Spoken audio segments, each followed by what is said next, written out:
clear, John, when we hear these tornado warnings, because you live in Oklahoma, it happens all the time. But when you see the devastation like this, and of course the damage that we saw in yesterday's tornadoes and storms, it reminds you, you have to have a place where you can go underground. It's simply not enough to be in a closet anymore when storms of this magnitude scour their way through our towns and communities and families and neighborhoods. Well, that's so, and I just put together a story about a fellow who and his family jumped in their closet yesterday with that big tornado that went through. It didn't do much good because the house was picked up and turned upside down, and they're all in the hospital now. So what you said is a very good point. It's amazing that the Warren didn't sustain more damage there, John.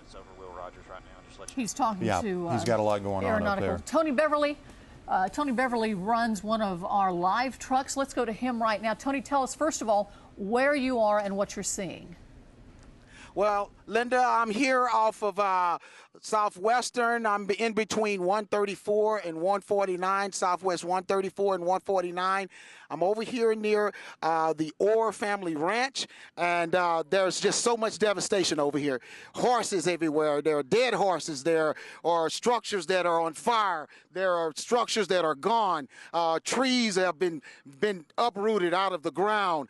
There's fires all over the place. So it's very chaotic out here at this time. I have with me the owner of this Orr family farm with me, and he can give us a little bit more assessment as to what's going on out here in his area as far as his farm is concerned.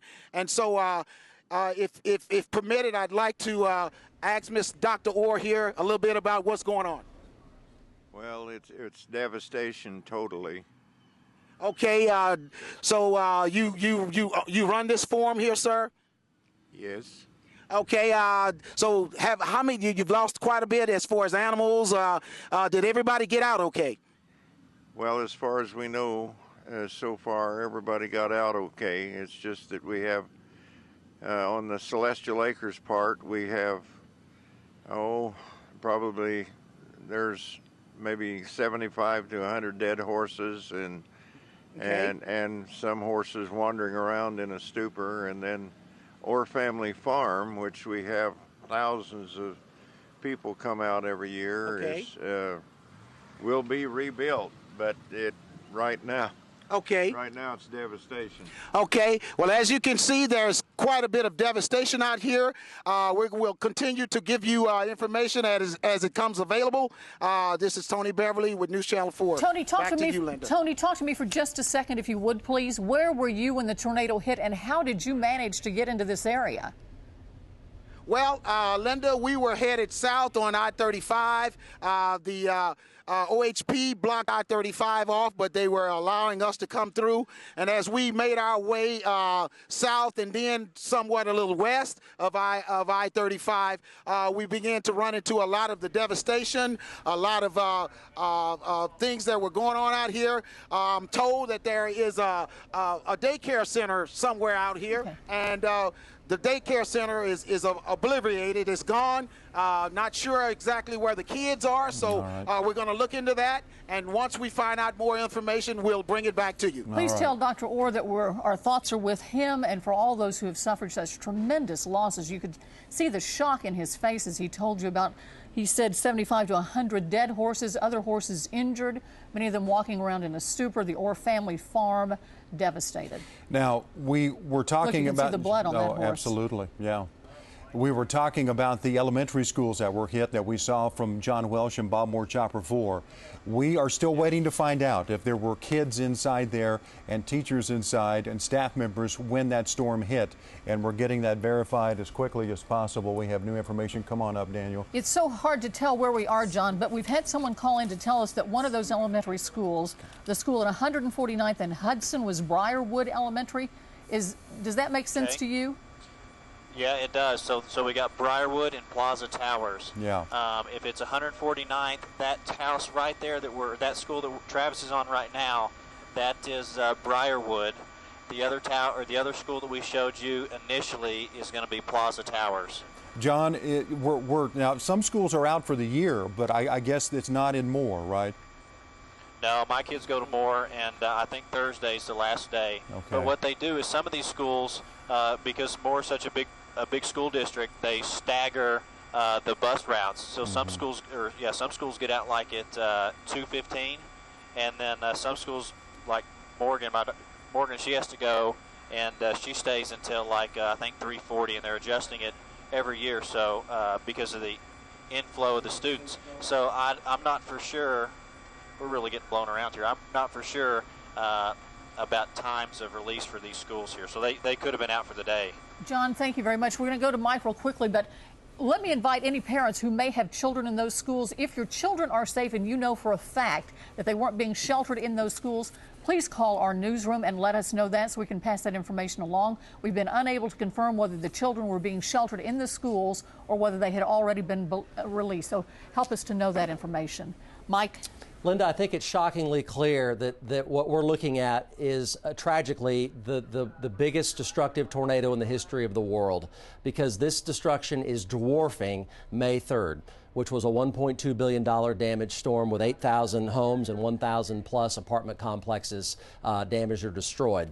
This one is, destruction-wise, is 2 to 3 times the magnitude of May 3rd, 1999. So this is the worst tornado damage-wise in the history of the world. I think that is completely and shockingly clear with our pictures from Bob Moore Chopper 4 and our crews. Now, we have important information to pass along. Lincoln County, southern Lincoln County, intensifying storm, could be a tornado on the ground right now. We are in contact with every one of our storm trackers on every storm that is a threat to life right now. Those are the tornado-warned storms. So let's go to the storm tracker, and this appears to be either a tornado on the ground or a rapidly developing tornado. It is heading directly for Meeker. Meeker, you're in the direct path, south side of Jacktown, down Highway 62, over toward Prague. But you folks in Meeker, below ground, interior closet or bathroom isn't going to do it. You've got to be below ground or out of the way. Storm cellar, basement, or safe room, that's where you've got to be. Meeker. Let's go to Mark Dillard live. He's on that storm right now. It is rapidly intensifying. Mark? Yes, Mike. We are just north of Shawnee on 177, and we have a large, what I'm going to call a bowl-shaped tornado on the ground, I believe. I can't really see through it, Mike. It's so dark ahead of me. It is basically, from my vantage point, it's about a mile wide. And that would pretty much put it in perspective from what just went through the Oklahoma City and Moore areas. This thing's probably recycled, and it is now a very, very large tornado. I've got some damage path from yesterday's storm, so we're trying to negotiate some of that right now. But I still have a lot of turning on each side of this large wedge that you can see in my stream, hopefully. We've got some emergency crews here just along 177 as we're heading north. We're going to try to get into it as far as we can and see what kind of damage it's been doing, if it's still on the ground. And I do believe that there's some section vortices probably still in contact with the ground just due to the immense darkness and turning that's going on in front of us here. So, folks, obviously off into the Meeker area, you're going to want to be heads up. It's the same rotation as yesterday. Just be ready to go if you have to. And we urge you, if you're in the path of the storm, probably going to want to get below ground or to a safe spot as soon as possible. Mike, back to you. Mark, again, you're right there. Now, the important thing we have to pass along to you, for you folks in Meeker, this is what it very much appears to be a large tornado, and I don't take that statement lightly, because this is the same storm that produced the destruction in Moore and the South Metro. It's the same storm. It is cycled. The wind velocities that we are showing are large and violent, so it is a big tornado. You saw Mark Dillard's stream. That was it in the middle of that darkened area. That could be debris, and it is heading directly for the town of Meeker. And it's only 5 miles west of Meeker right now. You folks in Meeker, protect your life. Be out of the way, below ground. Interior closet or bathroom is not going to be enough. Storm cellar, basement, safe room. If you're in your mobile home, evacuate that mobile home. This is what we believe a large tornado. You see the hook spinning around. It's over Jacktown right now on Highway 62, and it's heading directly toward Meeker. I want to go back to Mark Dillard. This is again live, and we're talking about a continued threat to life and limb in the Jacktown, Meeker area right now. Let's go back to Mark Dillard. Mark, how far south of 62 are you right now? Mike, I think we're just about a full staff here.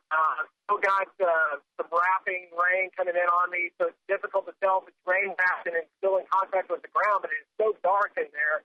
And generally, that's what we're dealing with, folks. It's so dark in the very middle of these tornadic supercells that it's almost guaranteed that it's coming. I do have some definition off to my north and east. I can almost see all the way underneath it, I think, Mike. So I'm not for sure that we've got a funnel all the way in contact with the ground, but our winds are picking up just a little bit here as we're getting closer to the circulation, and I do have a lot of rapid rain with it. So the bottom line is, folks, it's created large damage. It's been a long track system so far.